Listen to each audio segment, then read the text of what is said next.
Welcome. Kindly subscribe to YouTube channel and follow on Facebook page at Dr. Zabby's Talk Show. Mo kí gbogbo wa nílé lóko lẹ́yìn odi. Mo kí wa wípé akúbójú ọjọ́ ṣe rí. Èmi ọmọ yín àbúrò yín olólùfẹ́ yín Dr. Zabby Talk Show ayé ọpẹ́ yọ ṣe yọrí bẹ̀tì tí iná ní agbára lọ́wọ́ Ọlọ́run. Ayé ọpẹ́ a máa yọ fún wa lórí ọmọ, lórí ọkọ, lórí ìdáwọ́lé wa. Ní agbára lọ́wọ́ Ọlọ́run láyé ọpẹ́ máa yọ. Èwo la mú wá fún wa ní ọjọ́ títí òní wípé ká ṣe àgbéyẹ̀wò gẹ́gẹ́ bí a ṣe máa ń ṣe. Tó bá jẹ́ ní ìgbà àkọ́kọ́ tẹ̀yin máa ń kọ́ darapọ̀ mọ́ wa lórí ìkànnì aláyọ̀ yìí. Yorùbá ni mí, Yorùbá ni ìran mi. Èmi ọmọ Kóòtù Òjíire. Èmi ọmọ alárẹ̀, èmi ọmọ Rẹ́mọ 17. Àwárẹ̀ yẹn o níbi igi owó ti ń so. Ẹ káàbọ̀ sórí ètò lẹ́ẹ̀kan sí. Gbogbo ẹ̀yin tí ẹ máa ń send short video sí wa, a dúpẹ́ lọ́wọ́ yín. Àmọ́ lóore gbogbo ẹ̀yin tí ẹ máa ń bá wa like, tí ẹ máa ń bá wa share ètò náà, àmọ́ lóore. God bless you. Ewu ń bẹ lóko ló ń gẹ́ fúnra rẹ̀, ewu mà ní. Mo tiẹ̀ máa lo fídíò kan lénìí, màá kọ́kọ́ bẹ̀bẹ̀ síwájú wípé ẹ̀yin ìyá, ẹ̀yin bàbá, ẹ̀gbọ́n àti àbúrò, ẹ máa ṣe àforíjì fún mi. Because ẹlòmíì máa wò wípé oh my God, why tẹ lo fídíò àwọn ẹni, why tẹ bọ̀ ó ní reason à ń láti lò ó. Because àwọn nǹkan kan wà at the end of the day, nǹkan tó ṣẹlẹ̀ níbi bóyá last 3 weeks, àwọn èèyàn padà ń dá wa lẹ́bi, ẹ sọ̀rọ̀, ó yẹ kẹ́ ti sọ̀rọ̀ ju bẹ́ẹ̀ yẹn lọ, ó ìṣọ̀tà tún bára wa jà, ó yẹ kẹ́ ti bẹ̀rẹ̀ sí ní máa sọ̀rọ̀ ju bẹ́ẹ̀ yẹn lọ, bẹ́ẹ̀ ẹ sọ̀rọ̀ ẹ̀ ṣe. Ẹ má jẹ́ ká fojú kéré nǹkan kan wípé wọ́n fẹ́ polówó wọn ni, wọ́n fẹ́ jẹ́ kán ewu ń bẹ lógo ló ń gẹ́ fúnra rẹ̀ ewu ni. A sọ fún yín, gbogbo wa dẹ̀ la mọ̀ wípé àwọn pípò yìí, because ìdájọ́ tó ń rí kò tẹ́ wọn lọ́rùn. Ìdájọ́ táwọn ẹni rí sí wa kò tẹ́ wọn lọ́rùn bó ṣe wù kó mọ. Wọ́n fẹ́ kó jẹ́ wípé kó àwa gangan fẹ́ jẹ́ kí olótìtọ́ wa kó kú sí ipò ìkànnì. Wọ́n rí wípé Nàìjíríà ò mú ọ̀rọ̀ yẹn lókùnkúndùn bó iye kan mú gangan, ó ń dùn wọ́n, ó jẹ́ nǹkan ìbànújẹ́ fún wọn. Bọ̀ká tó lọ síbẹ̀ gẹ́gẹ́ bí a ṣe máa ń ṣe. Ẹ̀yin tó bá jẹ́ nígbà àkọ́kọ́ lórí ètò wa yìí, ètò oríṣiríṣi la máa ń gbé yẹ̀wò bó ṣe lè wù kó mọ̀. Ètò jẹ́ wá lógún ń bẹ̀. Òun ni báwo la ṣe fẹ́ kúrò níbi tí àwọn òyìnbó àti àwọn dúdú ara wa àti àwọn gómìnà wa ọmọ Kóòtù Òjíire àti ẹ̀mọ̀ ìpè aláfkàs púpọ̀ nínú wọn náà. Bá ṣe fẹ́ kúrò nínú ìgbèkùn ọpọlọ, ìgbèkùn ọkàn, òun ló jẹ wá lógún lórí ìkànnì. Àwa ò dẹ̀ béèyàn ọkàn ṣọ̀tá, torí a máa ń gbé àgbéyẹ̀wò ọ̀rọ̀ ẹ̀sìn náà, a máa ń gbé wá tó rán tún ti dè wá mọ́lẹ̀ níbì kan bẹ̀ náà. Gbogbo ẹ̀ la máa ń gbéyẹ̀wò lórí ìkànnì yìí. Yorùbá ni mí, Yorùbá nìran mi lẹ́ẹ̀kan sí. Mo kí wa káàbọ̀ sórí ètò. Gbogbo ẹ̀yin tẹ̀ ń kí mi pé mo kú ètò. Bẹ́ẹ̀ náà lèmi náà ń kí yín pé a kú bójú ọjọ́ ṣe rí. Now, ṣe mọ̀ wípé tá a wá kọ́ bẹ̀rẹ̀ ètò preamble ni. Ẹ̀yin tẹ́ ẹ̀ bá dúró, tẹ́ ẹ̀ bá wò débi tó tán, ẹ lè mọ bó ṣe ṣẹlẹ̀. Torí ẹ jẹ́ ká kọ́kọ́ lọ wo àwọn àríkọ́gbọ́n tí a kọ́kọ́ máa ń play lórí, tá fi máa ń ṣe ìdánilẹ́kọ̀ọ́ lórí ìkànnì wa yìí. Ẹ jẹ́ ká sáré lọ mẹ́yọ kan wá nínú ẹ̀ ká tó máa wọnú ètò gangan. God bless you. Iṣẹ́ ti share, iṣẹ́ ti like, ẹ fi comment tí yín sílẹ̀. God bless you. You're watching a surprise early morning raid in Lima, Peru. 200 police in riot gear storming an indoor market. Their target? Counterfeit prescription drugs. And they found them everywhere. There were crude packaging machines and silk screens with imprints of actual name brand drugs. Hundreds of thousands of counterfeit medicines collected from that raid were traced back to this house.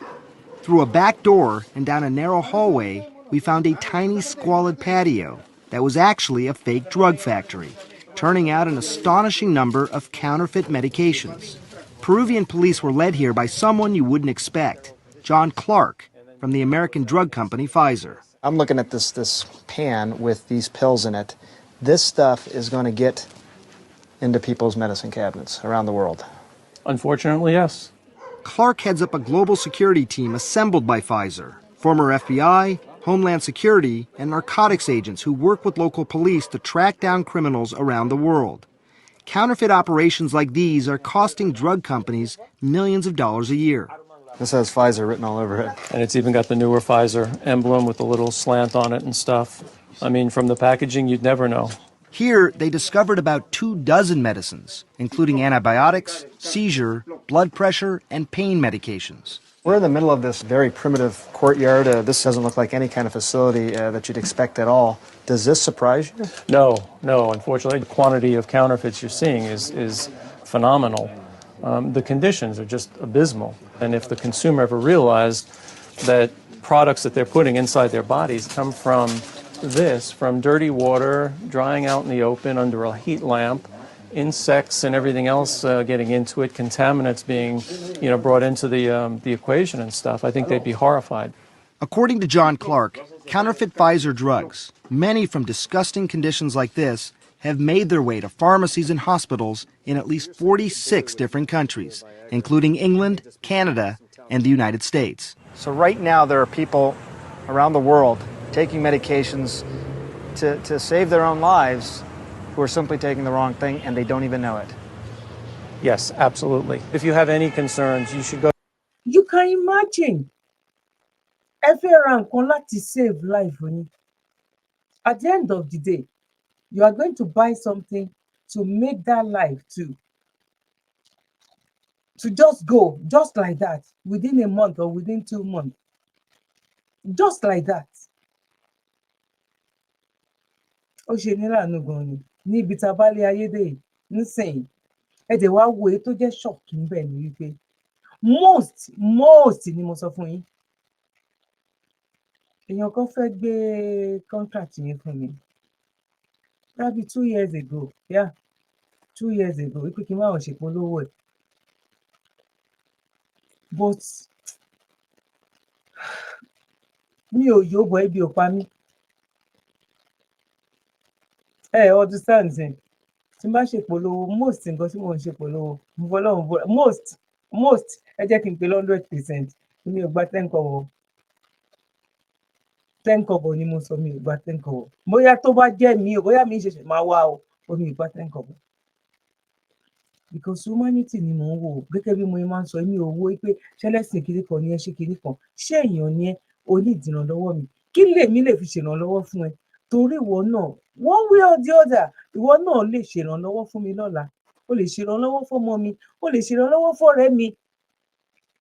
Ọ̀rẹ́ máa ń kóyàn ṣoríire, ọ̀rẹ́ dẹ̀ máa ń kóyàn ní wàhálà ńgbà mí. Ọmọ lágbájá, ọ̀rẹ́ mi ni. Oh my God, ó ti ṣoore fún mi rí. Nǹkan tó bá wà yìí. Ọ̀rẹ́, ẹni tó kù gan tó bá ṣe dáadáa, àwọn tó kù àwọn ọmọ ẹ̀, ọ̀rẹ́ àgbà nínú ẹ̀, ká ṣe dáadáa. Now, ibi tí à ń lọ kọ́ nìyẹn. Kí ni mo fẹ́ sọ ńbẹ̀ ni wípé níbi tí ayé dé ńsìn, a lo oògùn ní Nàìjíríà mọ́, láfíríkà mọ́. Àwọn oògùn tó ń fi ewé àtegbò wa tán fi ń ṣe kò jọ wá lójú. Irú àwọn oògùn yìí ló jọ wá lójú. Ẹ máa rí pé wọn lóògùn kan ó wà l'Amẹ́ríkà, gbogbo àrùn ló gbọ́, tablet ni kinní kan, wọ́n dẹ̀ máa ń wọ́n kú bàjẹ́bàjẹ́. Àwọn oògùn kan máa ń wà, ó máa ń mú ara dán ni, ó máa ń mú ara dán, ó máa ń mú ara ṣe kinní kan. Ṣé rí pé ó ti tó àkókò ńsìn? Àwọn oògùn kan wà, pain relief ni. Gbogbo ara tó ń ro ẹ̀yẹn, ẹ̀kan náà báyìí ó máa lọ. Gbogbo ẹ̀ pátápátá ní Ọlọ́run ti wá gbé àwọn tí ewé àtegbò tán mọ ojúlówó ẹ̀ tán ti gbé kalẹ̀ láfíríkà nsìn, kò ṣe ní Nàìjíríà nìkan, especially nílẹ̀ Yorùbá wa. Mi ò tí ì mọ̀ kan gan, pàápàá gan. Mi ò mọ̀ bóyá tá bá rí ẹni tó jẹ́ pé bóyá rheumatism, arthritis, bóyá àwọn joints, just ẹ pè mí lórí kíní WhatsApp. Mi ò onítọ̀hún èèyàn ni kí n bá òun ṣe polówó. But mo rí èèyàn bíi 2 mẹ́ta tó ti lò ó, tán ti lò kódà gan mọ́ ìdọ̀tí nínú ẹ̀jẹ̀ gan. Tán ti lò, in short, èyí tí mo tiẹ̀ rí ẹni tó dàbí miracle ni. Nǹkan ewé àtegbò wa ní Nàìjíríà ni, but kò jọ wá lójú mọ́.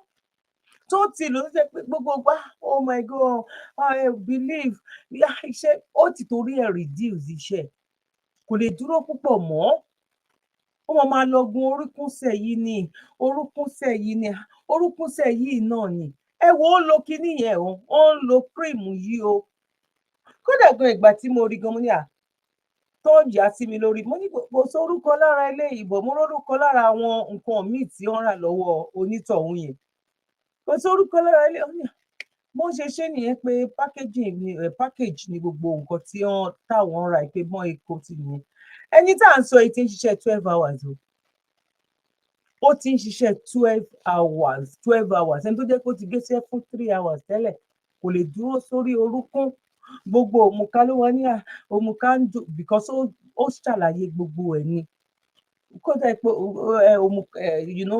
ẹni tó ti ṣiṣẹ́ fashion kìíní ẹni tó ti ṣe tailor something ní Nàìjíríà ni tó ti ránṣọ ti wá ní problem lórí ọwọ́ ẹ̀ gbogbo òmùká ọwọ́ yẹn máa wá ń wá dàbí pé òmùká ọwọ́ gan ti fẹ́ máa kákò ẹ wo ìmírèkò ni bó kò jọ wá lójú irú àwọn òyìnbó ń sìn táwọn bá nírú connection bẹ́ẹ̀ yẹn kódà gan lè jẹ́ dídú wa tó ti pẹ́ l'Amẹ́ríkà tó smart àwọn akọ̀wé wípé owó àti egbò yẹn bí gbogbo nǹkan tá à ń lò yìí náà ìbéwé àti egbò ni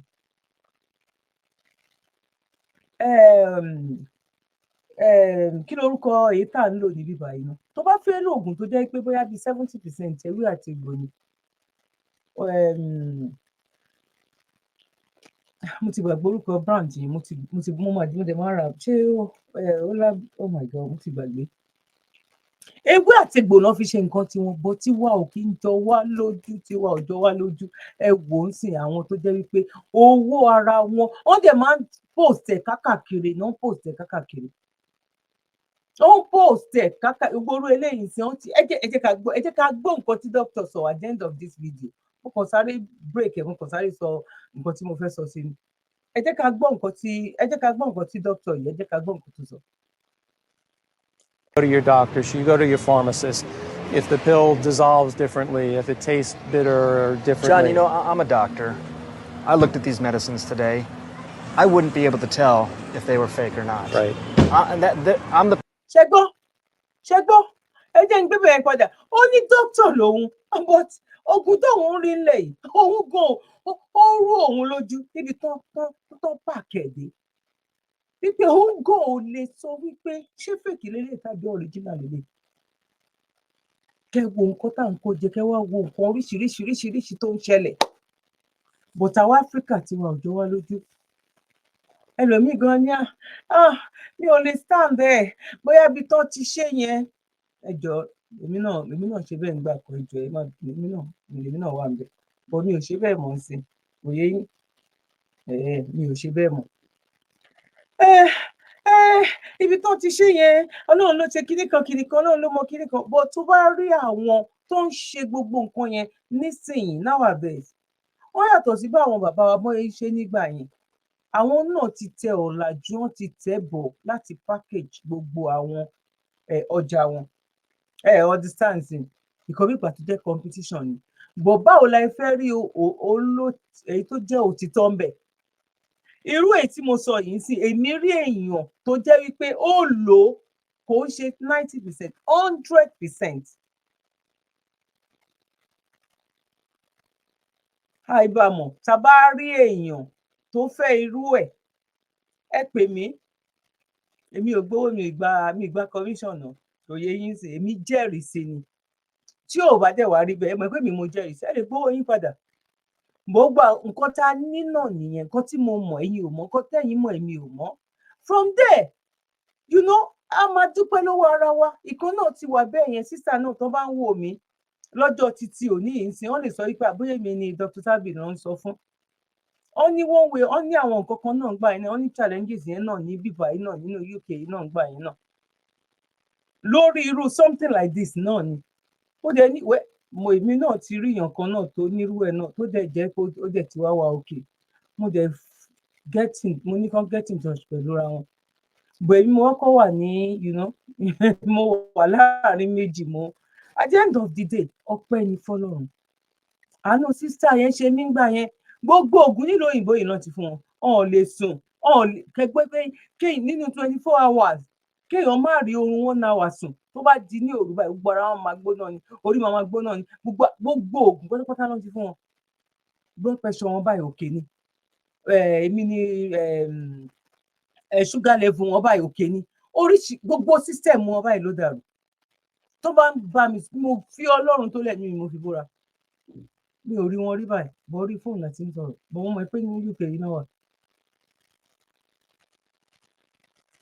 owó ara mi òun ni mo san owó ara mi ni mo fi gbé láti Èkó ọwọ́ mi rè mo búra ni mo gbé láti ni mo ní kán bá wọn post ẹ̀ èmi mo tún bẹ ẹni tó bá mi mú pàdé wọn wàá dúpẹ́ lọ́dọ̀ Ọlọ́run bí mo ṣe sọ ọ 10 kọ́bọ̀ ni mo sọ ọ tí àǹtí náà tán bá padà o tán bá wo fídíò yìí bóyá tí n bá wá ní kán send 10 kọ́bọ̀ o bóyá tẹ bá rántí tán mú wá bá yín ní bus station nínú London bọ̀ mi ń dárúkọ àdúgbò tẹ̀ ti gbàgbọ́ àdúgbò yẹn but wọ́n jẹ́ kí n mọ̀ wípé àwọn nífẹ̀ẹ́ sí ìrìn àjò yìí wọ́n dẹ̀ sọ gbogbo nǹkan oríṣiríṣi gbogbo bá ijó ń babọ̀ yẹn mo fi mọ̀ wípé ara wa ni wọ́n ọdún tá nǹkan tí mo ń sọ kí ni mo fẹ́ sọ ń bẹ̀ ni pé a ti ta nǹkan ogún wa a ti tánù a ti fi ẹsẹ̀ tánù a ti fẹsẹ̀ tánù gan ni kọ́lọ́run kò ṣe dáadáa fún wa náà ẹ jẹ́ ká gbọ́ nǹkan tí dókítà yẹn sọ ká tó wọnú agbami ètò. These medicines today, I wouldn't be able to tell if they were fake or not. Right. I'm the person they're going to ask. Right. I don't know the answer. How are other people going to know the answer? Next step is every pharmaceutical. ṣé gbọ́ ó lóun ni next person tó máa béèrè lọ́wọ́ ẹ̀ bọ́ òun ò tiẹ̀ mọ nǹkan tóun lè fi sọ ní answer òun ò mọ èsì tóun lè sọ wípé èsì lélẹ́yìí o òun ò mọ. now brother my sister mi ó ti tó àkókò tí nǹkan wa tó máa bẹ̀rẹ̀ sí ní jọ wá lójú yá ó ń ṣẹlẹ̀ ní bíbá yìí náà ó ń ṣẹlẹ̀ níbí o wọ́n bá jẹ́ wípé èyí tí ẹ̀ mọ̀ mọ̀ èèyàn kan tó jẹ́ wípé wọ́n diagnose ẹ̀sẹ̀ gbogbo nǹkan tó ń ṣe àwọn òrí ni àwọn ọmọ nǹkan tó ń ṣe àwọn òrí ṣọwọ́ pé ó ṣẹlẹ̀ ní Nàìjíríà náà bọ̀ àwọn títí wá nílẹ̀ Yorùbá wọn àti ti sọ fún ẹgbẹ́ kan tẹsẹ̀ lè bọ̀ ẹlòmíì wọ́n lè jẹ́ àgbo tàbí nǹkan kan náà máa ṣe nǹkan kan àìmọye àwọn èèyàn tára ẹ̀dẹ̀ tí wọ́n wà òkè wọ́n ní kẹlẹ́ tẹ ẹsẹ̀ ṣọ́ọ̀ṣì bọ̀ wọ́n ní kẹlẹ́ ẹlẹ́tẹsẹ̀ mọ́ṣáláṣí bọ̀ ewé àti egbò àwọn bàbá wa no matter what anyhow bó bá ṣe nǹkan ẹ ṣe ìmí gan pàápàá gan ó lè jẹ́ kí ló wà nínú Psalm lọ́ka Psalm 22 lọ́ka Psalm 24 ohun àwọn bàbá wa náà ní Psalm 24 Psalm kìíní kan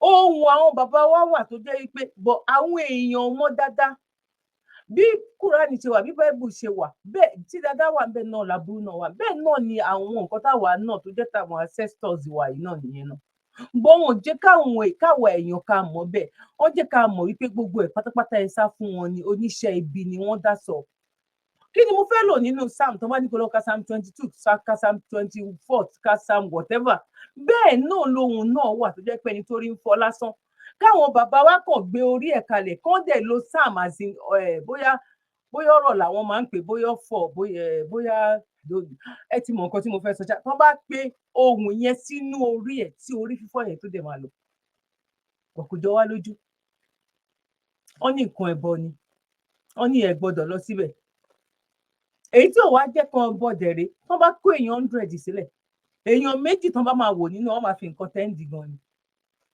ẹ rí pé nǹkan ń ṣe Áfíríkà gan ni bọ̀ àwọn Uganda àwọn ti gbégbèsè ǹsìn mo tẹ̀ ti pẹ́ lọ́dọ̀ Ọlọ́run pé Nàìjíríà náà ti bẹ̀rẹ̀ sí ní gbégbèsè mi nílò yẹn ǹsìn àwọ̀ yẹn ní next video ẹ má bínú pé mo gba oko yín ṣe mọ̀ pé tó bá ti jẹ́ sọ̀rọ̀sọ̀rọ̀ a máa ń tinú ọ̀rọ̀ wọnú ọ̀rọ̀ mi mọ̀ pé bóyá bẹ́ẹ̀ lè gan máa ṣe rí nìyí náà wá dúpẹ́ lọ́dọ̀ Ọlọ́run ẹ jẹ́ ká wá wọnú agbami ètò lọ ẹ má bínú ẹ̀yin tí gbogbo ìta bá sọ yìí náà tó bá ṣe ní láǹfààní ẹ jẹ́ kí n rí ní comment section tí wàá dẹ̀ ṣe wá láǹfààní so that màá lè mọ̀ pé lọ́jọ́ mi àní máa múrù nǹkan báyìí wà bó mọ̀ pé ó máa ṣe wá láǹfààní lágbára lọ́wọ́ Ọlọ́run àní fọwọ́ ara wa ra nǹkan tó máa kó bá wa àdẹ ní fọwọ́ ara wa jẹ́ kí àkóbá kó wọlé tọ̀ wá wá náà kó tó di pé mo wọnú agbami ètò lọ fún èyí tuntun tí mo ní mo fẹ́ fi wọ̀n wá lórí ọ̀rọ̀ nǹkan tó ń ṣẹlẹ̀ lórí ọ̀rọ̀ omi ìnira tó láwọn 2022 torí ìmíì sìn ó tún ti ń bọ̀ bọ́ àwọn wo ló fẹ́ fi bájà àṣírí ibẹ̀ yẹn gangan òun la fẹ́ lọ bọ́ ká tó lọ a máa ń fi nǹkan tó jọ nǹkan máa ń wé nǹkan ni ẹ jẹ́ ká kọ́kọ́ lọ gbọ́ nǹkan tó ṣẹlẹ̀ pẹ̀lú.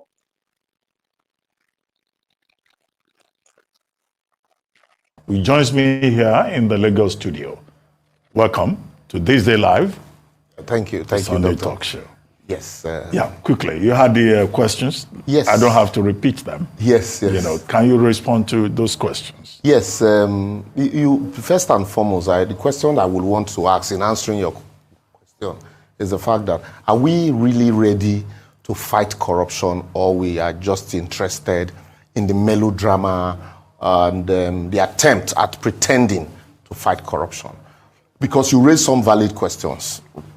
When there are not just two conflicting judgment of the court now, orders of court, and then you have an appeal on one of those orders, wouldn't it have been tidier for you to allow the Court of Appeal, since you have submitted to the jurisdiction of a superior court in this instance, wouldn't it have been tidier for you to allow the Court of Appeal deal with this issue? So you take away all of the impediments. You know, here, when we hear corruption, the moment we hear corruption, the masses we're in a state of frenzy. Nobody wants to look at the fact of the stories, and they will just, get carried away.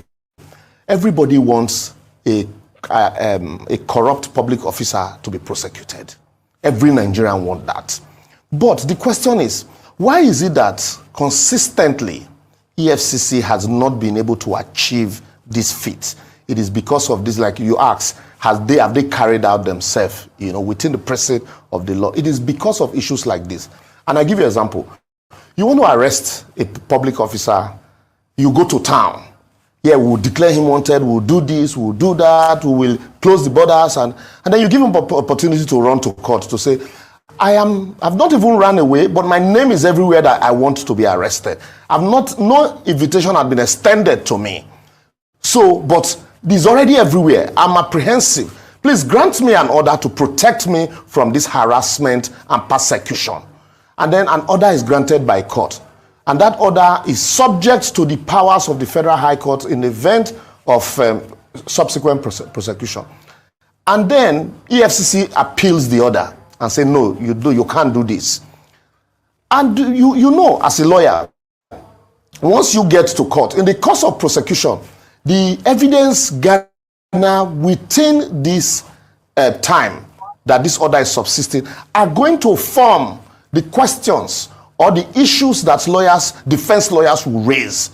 And so when you create all of these loopholes, and once there is a doubt in the mind of the court, it is resolved in favor of the accused persons. Why create impediment that will create doubt in the mind of the court that evidence were gathered in the course of trial?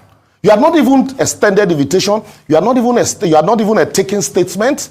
And then the next thing, on the day that an order was granted, and the matter is stated for judgment a week after or a few days after, the next thing, you suddenly wake up and like, no. We need to get to court to get an order. And from what I also gather, you file the same charge in 3 different federal high courts. And that's no longer prosecution, but persecution. And then you file the same charge in 3 different courts. And then you wake up. No, just a moment. Let me get it right.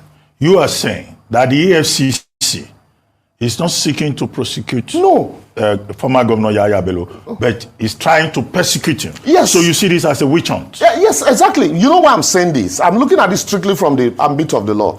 I would have wanted a situation where the EFCC would prosecute Yaya Bello, prosecute former governors, and then would, instead of seeing all of this drama, we want to see results. Nobody wants drama. Mo kí wa lẹ́ẹ̀kan sí ipa kó bójú ọjọ́ ṣeré ẹ̀yin ìyá mi ẹ̀yin bàbá mi ẹ̀gbọ́n àti àbúrò. Ó ní nǹkan tá a fẹ́ mú yọ nínú ọ̀rọ̀ yìí o. Ọ̀rọ̀ Yaya Bello ni. Bò máa tó jẹ́ kẹ́ bá mi fi ẹ̀yìn tí nǹkan tẹ́ máa fi rí wípé ju gbogbo ẹ̀ lọ. Àwa la wà ní top, àwa la wà lókè. Tẹ́ bá ń gbọ́ pé àwa la wà lókè. Ọ̀rọ̀ wípé ọmọ wa ló wà ńbẹ̀. Táwa yọ kóńdó ni. Bò à ń gbà ní ọ̀nà tó dáa, because àwọn kan sọ pé àárọ̀ kò sẹ́nìkan tó ràn yàn kan ṣe wípé a fẹ́ kúrò nínú Nàìjíríà. Oh, really? Ẹ lè ràn yàn kankan ṣe? Yeah, because a jẹ́ nídìí màdàrú ni yín. Yeah, apanijayé òun ló pọ̀ nínú yín. Tó bá yẹ pé Nàìjíríà ṣẹlẹ̀ sí yín ni ẹ ní sọ bẹ́ẹ̀. Bọ́ọ̀kùn tó wá jẹ́ pé nídàkejì àwọn ọmọ Yorùbá mi ò lè wá kó kò lè jóyè ilé bàbá ẹ̀. Ẹ ṣáà rí àwọn Fúlàní gan wọ́n lọ pa màálù ẹyọ kan sínú street wọn, oníkálukú máa máa ṣọtán máa sá lọ ládùúgbò yìí. Bọ́jú gbogbo ẹ̀ lọ ó wà nínú ìtàn. Ọ̀rọ̀ yìí nídìí ó níbi tó ń lọ. Kẹ́ wá gbọ́ lọ́ọ̀yà yìí tó ní làákàyè, a wá lo ọ̀rọ̀ yẹn nínú fídíò tá à ń gbé bọ̀ nsìn lọ́dọ̀ ọ̀rọ̀ Dúpẹ́ Onítìrì. Ẹ ṣé. Just the same way it was Dino Melaye, we saw a lot of drama. It was Rocha Sokorocha, we saw a whole lot of drama.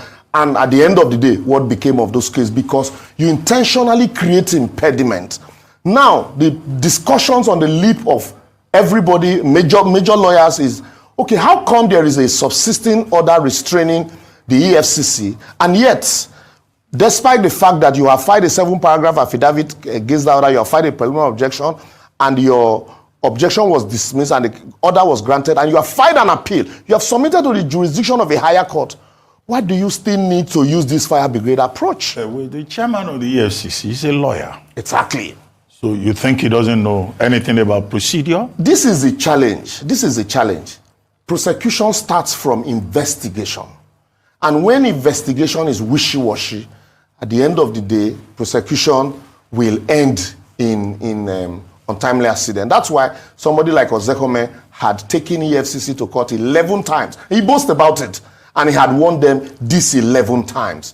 Because at the end of the day, I don't think that despite being chairman, even the chairman admitted that EFCC prosecutors intentionally boggle their cases. So when you admit that much as a lawyer, wouldn't it have been tidier to sit down, look at all of the cases, look at the impediment? There is no statute of limitation to prosecution. Wouldn't it have been tidier to say, like they do in other countries, to say, we will watch this, we will ensure that we take away all of the impediment, cross our T's and dot our I's, so that when we confront the accused person or the defendant with the proof of evidence, we have no other option but to own up. But what do we do here? We go to the media, we do razzmatazz, we'll do photo ops, and at the end of the day, everybody is happy. I used to be, but I'm no more carried away. Everybody's happy. Yes, EFCC, they will arrest this former governor.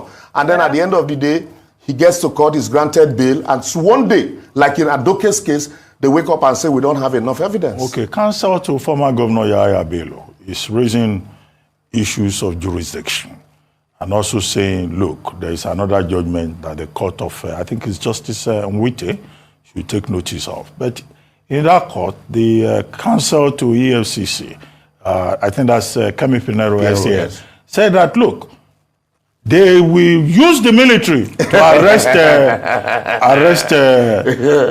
former Governor Yahaya Bello. Now, and he has been declared wanted on the basis of the leave of court that they were granted. Now, what will you advise Governor Yahaya Bello to do? And should anybody call in the military to arrest anybody? This is how the military sits on their own in a democratic dispensation. This is how we cut them. We tell them that we are not capable of taking care of handling. I don't want to use the word nascent democracy again. Handling our democracy. The military on their own. You were in court with this same man. If I were Yahaya Bello, having an order of court, I won't voluntarily submit myself to be ridiculed. I will exhaust all the apparatus of the law. And when after exhausting all of that, before I know the next step to take.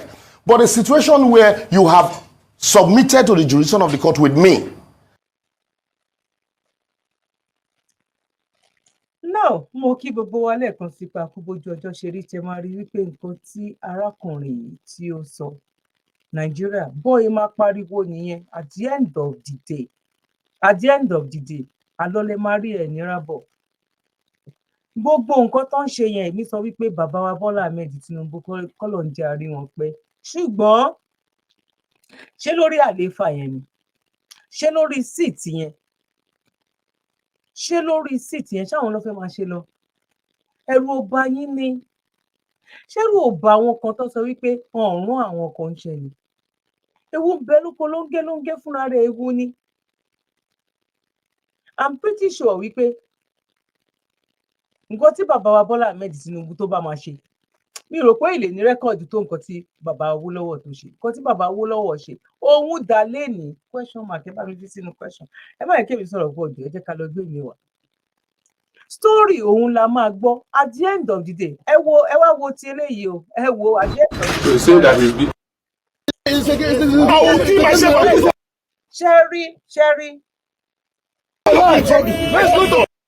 Ṣẹ́rí Dino nígbà ayé Dino ṣẹ́rí Dino at the end of the day gbogbo ni Dino wà ntì ó ní business kákàkiri ó ní business ní Dubai kí ló fi ṣe ṣé Dino ṣó lọ sí 2 days lásán gan nǹkan tá a máa fi mọ̀ wípé kò lè work nìyẹn EFCC tó bá yẹ pé oògùn ní EFCC tiẹ̀ tó ń jẹ́ kó ní kálukú mójútó ọrọ̀ ajé ẹ̀ but àwọn governors yín Ọlọ́run jẹ́ rí tèmi ṣe ni àwọn tó kù tẹ́ bá máa wọgbó ẹ wọgbó tẹ́ bá máa wọgbẹ́ kẹ́ wọgbẹ́ tẹ́ bá máa wọnú ọ̀sà ẹ lọ wọnú ọ̀sà ni Ọlọ́run jẹ́ rí tèmi ṣe ni.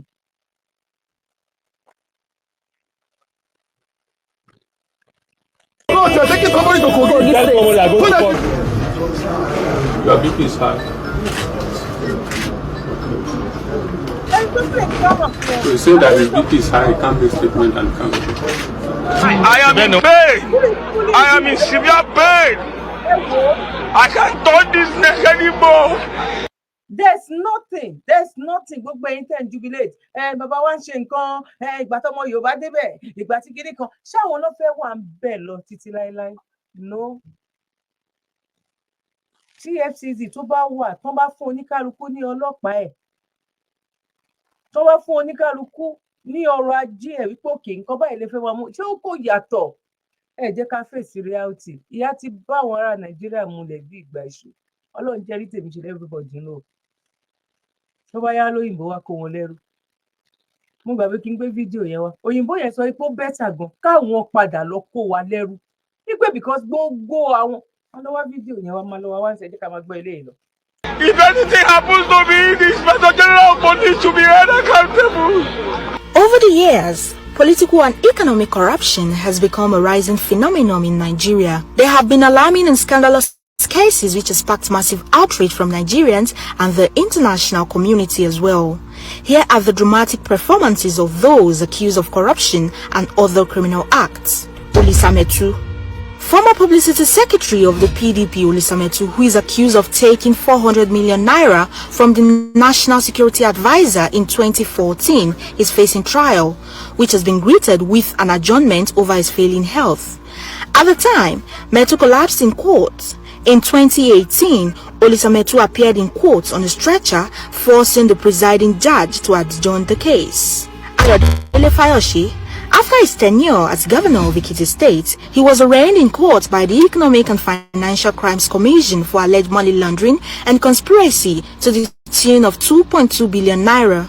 The case, on which judgment is yet to be delivered, was adjourned after the ex-governor sought the leave of the courts to travel to South Africa for medical treatment. Senator Dino Melaye, the senator representing Kogi West Senatorial District, has been in the news for the right and wrong reasons, referring to his ordeal with the police. In 2018, he was accused to have killed a police officer and was also charged for attempted suicide. Senator Melaye appeared in court on a stretcher and in a wheelchair. Dino also claimed to be asthmatic and hospitalized while he was in police detention. Belu Aliru Muhammad. In 2016, former national chairman of the People's Democratic Party, Belu Aliru Muhammad, appeared at the Federal High Court, Abuja, in a wheelchair.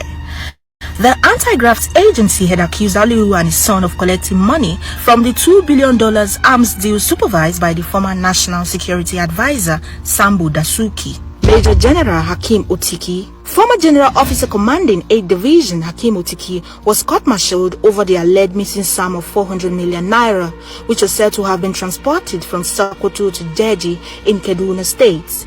The army officer was transported to court in an ambulance and appeared in court in a wheelchair. Brigadier General Paul Boro retired. Bodo served as a special advisor to President Buhari on Niger Delta and coordinator of the Presidential Amnesty Program between May 2015 and March 2018. He was fired by President Buhari and arraigned in court by the EFCC alongside Anafi Moriki on a 9-count charge of theft and criminal breach of trust to the tune of 974,768,466 naira and $1,914,000. He appeared in court in a neck brace. Orji Uzokalu. The anti-graft agency EFCC arraigned former governor of Abia State Orji Uzokalu and his then commissioner of finance Ude Jones Udeogu and company Slok Nigeria Limited on an amended 39-count charge of fraud. Counsel to Kanu said that Kalu was away in Germany for medical treatment and was advised by his doctors to remain in Germany to recuperate from surgery. Diezani Alison Madwiki. A few months after the tenure of former President Goodluck Jonathan, pictures of embattled ex-minister of petroleum Diezani Alison Madwiki flooded the internet.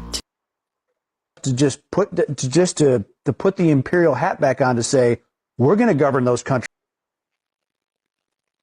With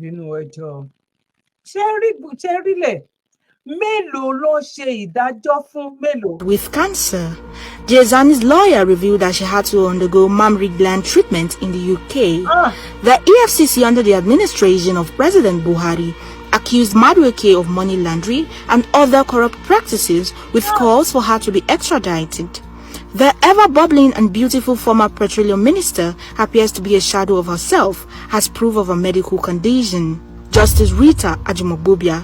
The EFCC had preferred an 18-count charge against Justice Ophelia Ajimogbobia, bordering on perversion of the course of justice, grafts, unlawful enrichment, false information, and forgery. She pleaded not guilty to the charges. However, she appeared in court with a bandage on her leg. Femi Fani-Kayode. The former Minister of Aviation alongside Nenadi Usman is facing a 17-count charge of money laundering, conspiracy, unlawful retention of proceeds amounting to 4.6 billion naira.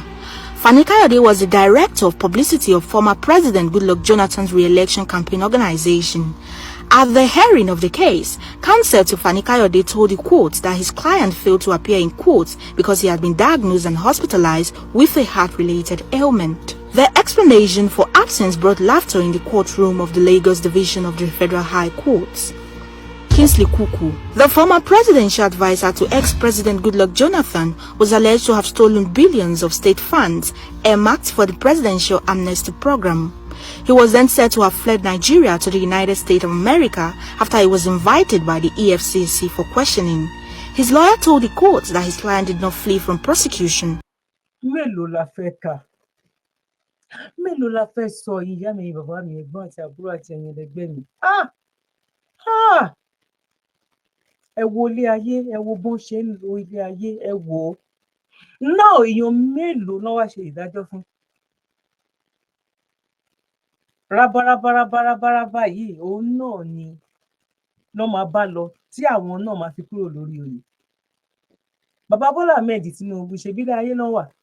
Ṣé ọ̀rẹ́ ni tó lo 419 tó lọ fi ọ̀dà Kenya tàbí nǹkan kan sínú flight tó sọ wípé Nigeria Airways ti dúró kò máa ju bí a month or 2 months tí nǹkan yẹn ṣẹlẹ̀ ní bàbá Bọ́lá Ahmed náà gun orí oyè.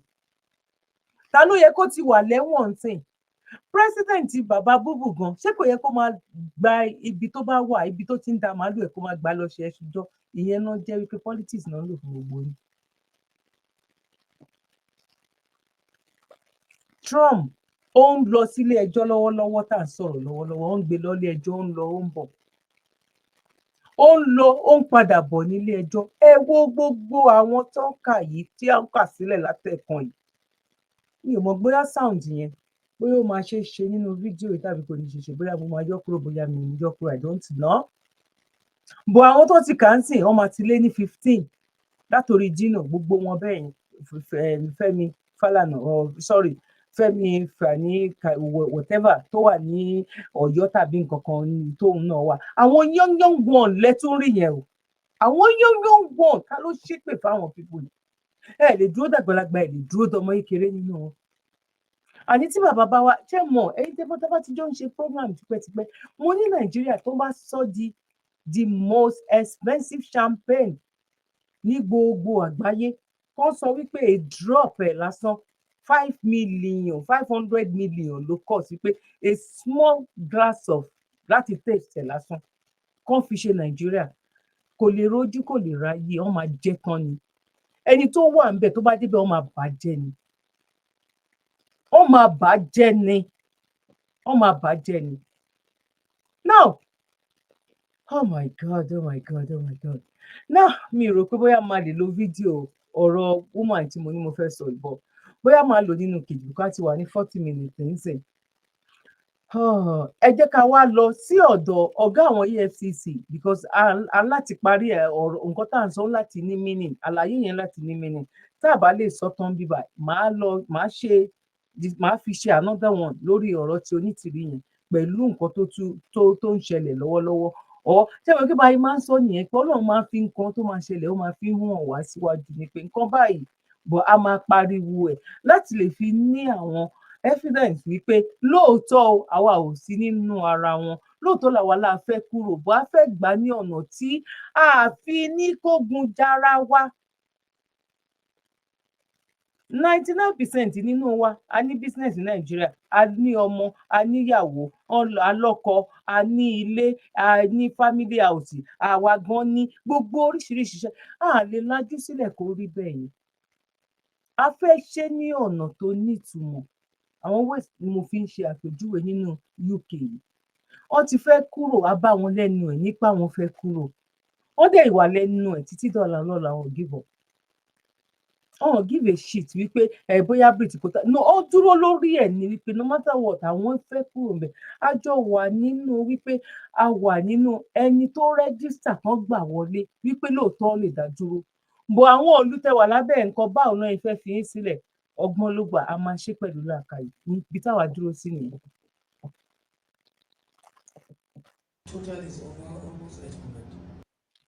Udo, was it chief of staff?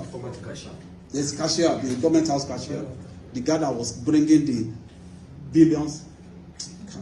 Story báyìí la máa gbọ́ ọ̀ lè ṣe anything story ni that is Nigeria for you.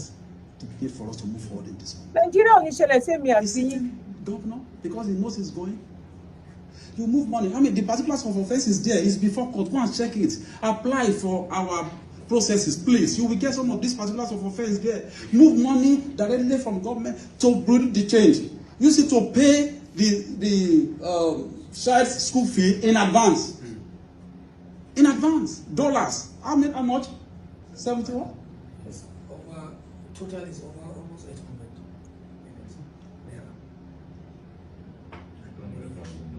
In dollars, yes. In dollars. $72,000. $720,000, sorry.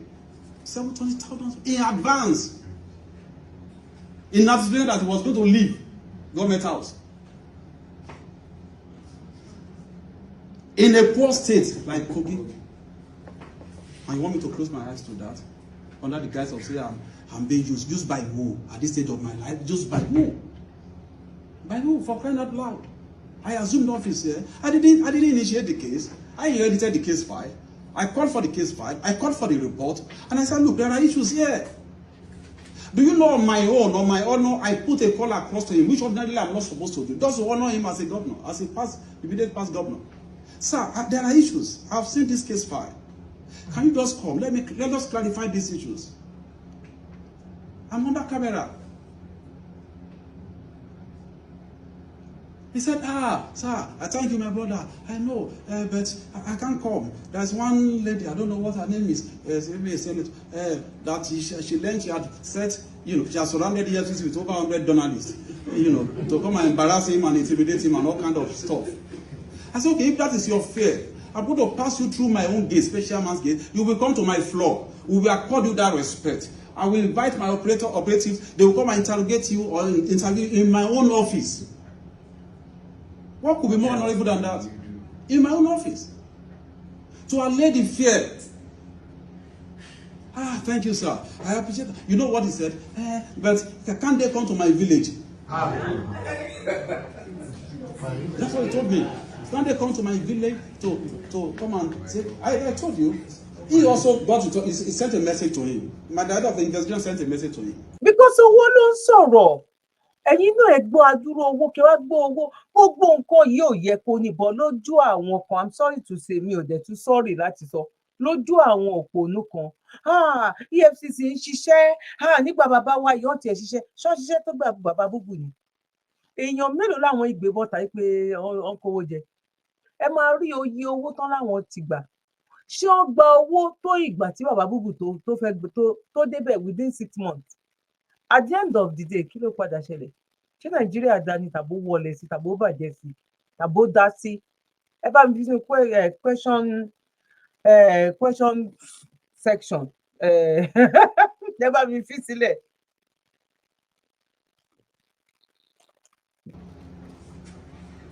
Some people say we are handing him, we are harassing. Let's be fair on this. Look, we need the FCC. We need the institution to survive. Ẹ bá mi fílẹ̀ ṣe fi opinion títí sílẹ̀. Kí ni lájorí ẹ̀? Ṣé gbọ́ oye tó ní EFCC ń gbà lọ́wọ́ Nnamdi Kanu tó máa fẹ́ gbé lọ sí court? Kí ló fi ń ṣe nǹkan tó lè tọ́ka sí gòkè owó tí EFCC tó ti gbà ọ́? Company tó fi dá sílẹ̀ lélẹ̀. Iná tó mú ṣe leléyìí tí iná yẹn tó fi dúró wípé orúkọ EFCC wípé nígbà tán ti ń gba owó yẹn ẹ bá mi fílẹ̀ ní comment section tàbí èmi nìkan bóyá èmi nìkan dẹ̀ ni mò ń ronú bẹ́ẹ̀ ni.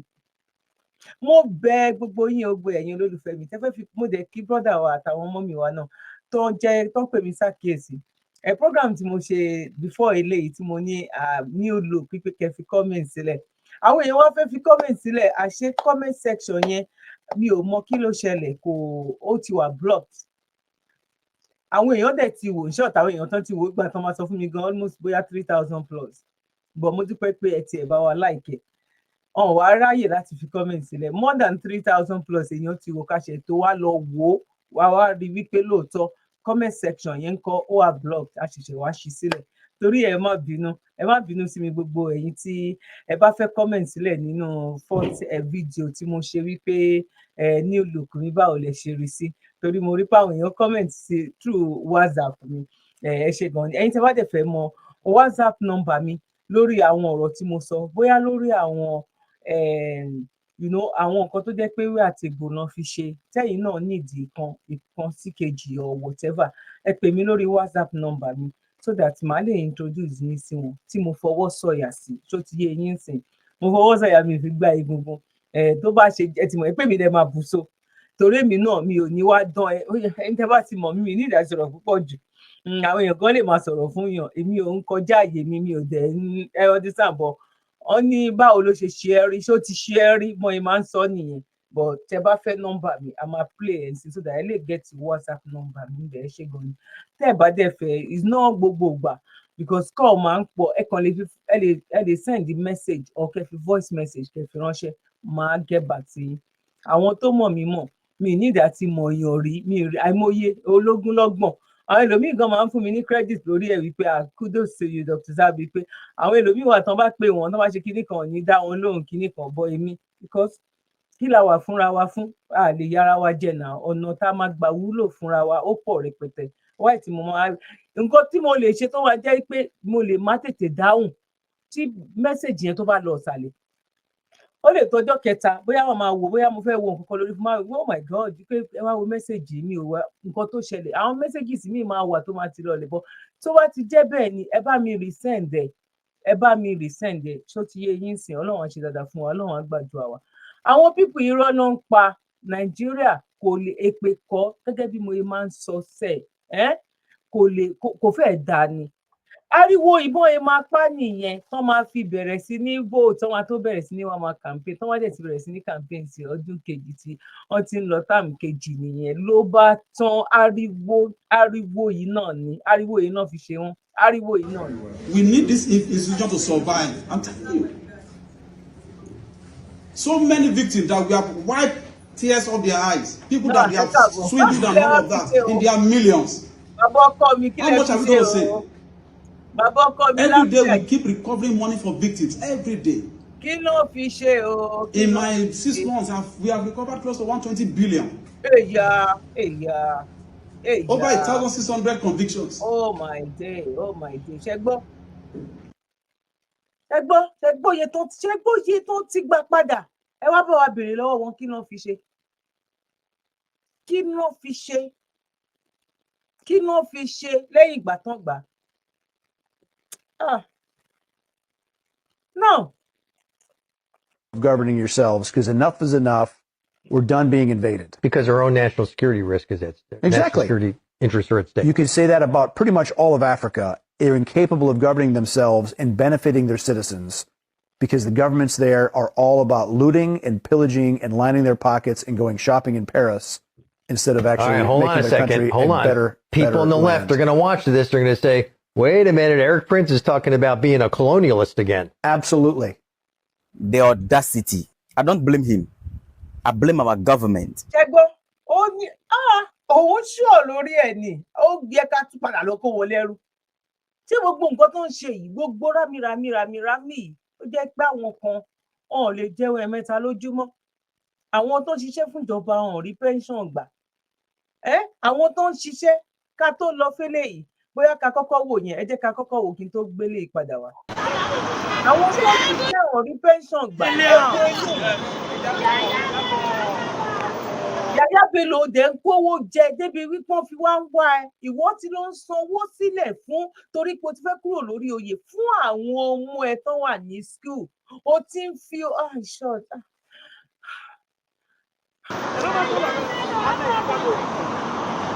Ubu video bẹ́ẹ̀. Yàyà Bello tí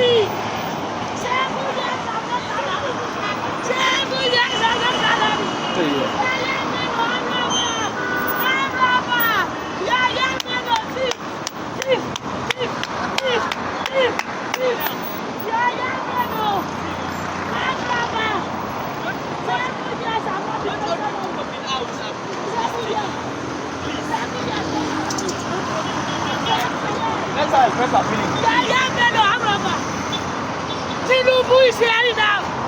I'm getting a hunger. 7 years, no salary. Tinubu, where are you? The country is running. 7 years, no salary. Bello, Abraba, I want to kill you. Bello, thief. Imagine, only Koparo, èmi ní àwọn àbúrò tó jẹ́ wípé the same thing àwọn aláwọn ń ṣiṣẹ́ fún ìjọba ìbá ṣiṣẹ́ fún ìjọba ń ṣiṣẹ́ ẹ̀dá business yìí ń ṣiṣẹ́ yọ torí kò kún sí pension náà ẹni tí ò sí ní Nàìjíríà ń gba pension tí ò ṣiṣẹ́ èmi mọ ìdílé kan kò tí ì pé 40 mo fi Ọlọ́run búra ó tẹ́mi bá máa pọ̀ Ọlọ́run fún mi ní pé ìgbà jẹ́ wọ́n fẹ́ nà mí ni tàbí wọ́n gbówó sílẹ̀ bọ̀ kó ẹ̀ lè fi rí ìdájú àrídánilójú lélẹ́yìí àwọn tí mo mọ̀ tó súnmọ́ mi bí iṣan ọrùn ni kò wọ 40 years tó fi tó fi ń gba pension ó gba títí dàárọ̀ yìí mi ì lè sọ láàárọ̀ yìí mi ì sọ mi lè torí tí mo ti get into a lè sọ bóyá pẹ̀lú gbogbo nǹkan tó ń tú bóyá ó lè ti wá túbọ̀ mo mọ̀ more than 20 years going to 20 years tó ti fi ń gbà wọ́n to pépà débẹ̀ ni níbi tí àwọn ìyá kan dẹ̀ wà táwọn mọ pépà láti tò táwọn máa ṣe tán táwọn dẹ̀ ní rí gbà ẹ wo àwọn eléyìí èmi ní àwọn tó jẹ́ pé àlówó oṣù yín sẹ̀ wọ́n máa fi wá gbé oúnjẹ fún yín owó oṣù yín ẹ̀mẹ́ta náà máa san fún yín wọ́n máa fi ní òkè ẹ gba rice àpò tó máa yọ kúrò nínú sálárì ẹ gba gàrí ní Nàìjíríà oh my god ó yẹ kán padà wá kó yín lẹ́rù yes. Akufado, Tinubu, Nyasingbe in Togo. We're going to govern those countries if you're incapable of governing yourselves, because enough is enough. We're done being invaded. Because our own national security risk is at stake. Exactly. National security interests are at stake. You can say that about pretty much all of Africa. They're incapable of governing themselves and benefiting their citizens because the governments there are all about looting and pillaging and lining their pockets and going shopping in Paris instead of actually making their country better. People on the left are going to watch this. They're going to say, wait a minute, Eric Prince is talking about being a colonialist again. Absolutely. The audacity. I don't blame him. I blame our government. I blame Akufo-Addo, Tinubu, for Nyasingbe in Togo, the Cameroon president, the Congolese government, Ruto of Kenya, and the rest. I blame all of them. You just heard what this man said. You need to share this video. We've been telling you that they are not yet done with imperialism, colonialism. They've just given us a break and placed us in a perpetual weak state, weak economically, weak militarily, and disunited so that they can easily come back anytime they want. He said it is high time they need to put back the imperial hat and say they are going to govern or recolonize Africa because they are tired of being invaded. He said it just like we are just piece of wood here that anyone can just jump on. And he gave out his reason. He said because our leaders, let me mention them again, Akufo-Addo from Ghana, John Mahama, all of them who came after Kwame Nkrumah, Yadema and his children in Togo, Ruto in Kenya, Tinubu in Nigeria, and the rest. He said these leaders are not interested in leading their nations, or they are not capable of leading their nation in a way that will better the life of their citizens. He added that these leaders are only interested in looting the nation, filling their pocket, go to Paris to enjoy life with their family. Look at how African leaders have become object of disgrace, an instrument of shame to the rest of the world, to the extent that this one is calling on his people to come back to recolonize us or to regovern us. First of all, let me reply this guy first before I turn to our leaders. When you people came to this continent, you did not see nations. You saw kingdoms. Then you turned these kingdoms into nations. There were solid governance system here before you came. You turned it into political system. You came to this continent and saw kings and queens. You turned our kings into palace chiefs. Now you've given us thieves, murderers, looters, and robbers as president to lead us. You are the cause of the mess we are in today. Now our youth are running to your country for survival, and you term it they are invading you. You've given us a constitution that protects thieves in government, constitution that protects wicked souls in leadership position. You've given us a system that put a young hungry man into prison for stealing sardine in the supermarket, but protect looters and robbers in government. A system that protects those who rob the nation on industrial scale, but send hungry citizens to prison because of sardines stolen in the market. I am not in any way endorsing stealing, but truth must be established. And whenever good African leaders emerge to lead their people rightly, they are assassinated by who? You people. Who told you we can't govern ourselves? You are the same people standing in the gap, taking down good leaders to maintain looters and robbers and thieves in office. What happened to Patrice Lumumba, Sylvanus Olympio, Gaddafi, Thomas Sankara, Kwame Nkrumah? What did you do to these good leaders? And you are here blaming us for what you are responsible for. Listen, Africans, they are not yet done. That is why they are not allowing us to produce our own weapons. You see their military base surrounding us today. It is a gradual process to overpower us one day. Instead of you Africans to think the majority are in church preparing to go to heaven. What a sad reality of Africa. Oh my God, wọ́n wà ní heaven, wọ́n wà ní church, àwọn ń gbàdúrà láti lọ sí heaven. Òyìnbó ń gbàdúrà láti wá gba ilẹ̀ tiwa. Àwọn ò kí ẹ̀ nípa heaven, àwọn tán láwọn gbé heaven wá fún wa. Àwọn làwọn kọ sílẹ̀ wípé àwọn gbé heaven wá fún wa. Àwọn ò kí ẹ̀ nípa heaven yẹn mọ́. Bọ̀ àwa ló ní káwa máa rán heaven, káwọn máa rán báwo làwọn ṣe fẹ́ bá wa kanlẹ̀.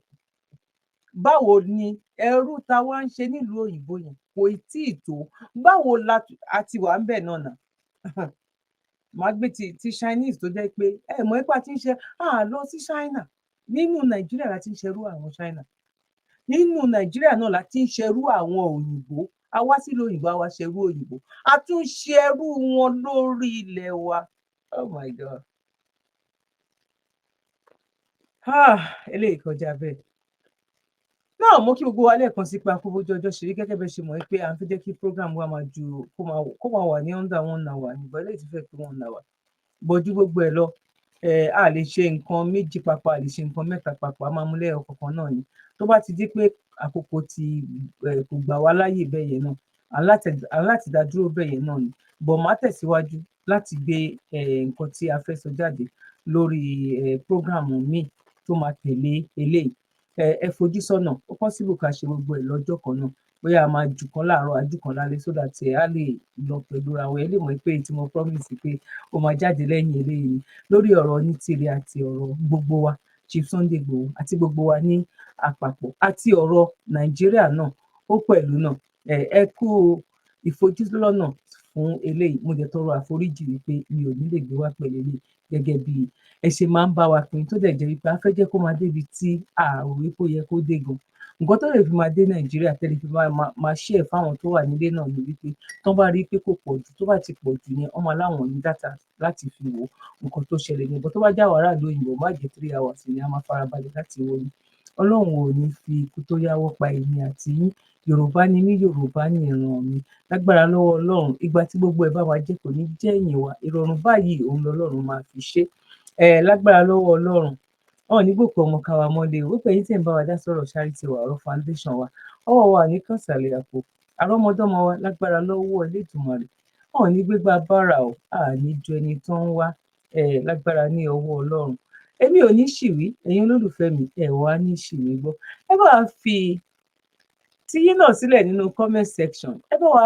like ètò yìí ẹ bá mi pín ẹ̀yin tó bá jẹ́ nípa àpòkọ ẹ má gbàgbé láti subscribe orúkọ tèmi ò tí ì padà Dr. Zabby Talk Show ayé ọpẹ́ yọ ṣé ọlọ́dọ̀ títí náà ní agbára lọ́wọ́ ọlọ́run ayé ọpẹ́ ìdùnnú kò yọ èmi ọmọ Rẹ́mọ 17 níbi igi owó tí ń so èmi ọmọ wọn ní Tọ́lá níbi tán ti ń ṣe nǹkan ńláńlá tán tó wá ń sọ̀rọ̀ ní ńláńlá God bless you ẹ̀yin tí a bá fẹ́ phone number mi bóyá lórí ọ̀rọ̀ tí mo ti sọ a máa mú wa lẹ́ẹ̀kọ̀ọ̀kan bẹ́ẹ̀ náà láti máa ṣíra wa létí kọ́lọ́run má jẹ́ kán pa wá sáyé ẹ tún wá rí àǹfààní tó tún wà ń bẹ̀ ní wípé àwọn tó ń ṣalágbàtẹrù àwọn nǹkan yìí àwọn nǹkan ewé àtegbò tí mo sọ fún yín ìlú òyìnbó ló kúkú wà àwọn fúnra ara wọn dẹ̀ lọ tún ní iléeṣẹ́ yẹn ní nàìjíríà tó ń dẹ̀ mójútó ṣe mọ̀ wípé ìfọ̀kànbalẹ̀ tuntun wà bẹ́ẹ̀ yẹn wípé eléyìí tó wá jára nàìjíríà lè fẹ́ fún ní 50% kó mọ nǹkan tó ń ṣe ẹni tó wà nílùú òyìnbó tó dẹ̀ ní nàìjíríà